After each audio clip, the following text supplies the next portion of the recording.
মার্কেটের লিফট থেকে আপনারা সাবধান থাকবেন। লিফটে ওঠার আগে দুইটি জিনিস আপনারা মাথায় রাখবেন। এক নাম্বার হচ্ছে যে মার্কেটে আপনারা মার্কেট করতে যাবেন সেই মার্কেটে জেনারেটর আছে কি না সেটা মার্কেটের লোকজনকে জিজ্ঞেস করে তারপর আপনারা লিফটে উঠবেন।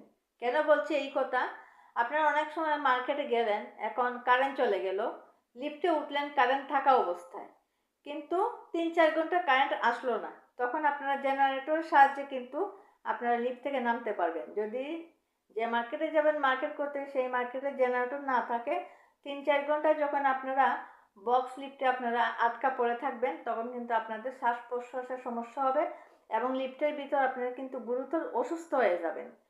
আর ২ নাম্বার হচ্ছে অনেক মার্কেটে কিন্তু বক্স লিফট থাকে না, সিঁড়ি লিফট থাকে। আপনারা দৌড়ে আপনারা কিন্তু যে কোনো সিঁড়ির মধ্যে পাড়া দিয়ে দাঁড়াবেন না। যে সিঁড়িতে দাঁড়াবেন চুপচাপ দাঁড়িয়ে থাকবেন, সিঁড়ি চেঞ্জ করার চেষ্টা করবেন না। সিঁড়ি চেঞ্জ করতে গিয়ে হঠাৎ দেখবেন আপনাদের পা সিঁড়ির নিচে ঢুকে গেছে, তখন কিন্তু সেই পা আপনারা কিন্তু হারিয়ে ফেলবেন। আরেকটি কথা হচ্ছে বক্স লিফটে আপনারা যখন উঠবেন, লিফটের ভিতরে অনেক ধরনের সুইচ থাকে, সেগুলো উল্টাপাল্টা কখনো টিপবেন না। যদি টিপেন লিফট কিন্তু লক হয়ে যাবে, তখন কিন্তু আপনারা নিজের ইচ্ছা লিফটটা কিন্তু খুলতে পারবেন না এবং বের হতে পারবেন না। তাই সবাইকে বলছি লিফটে চড়ার আগে এই দুইটা জিনিস কিন্তু আপনারা মনে রাখবেন।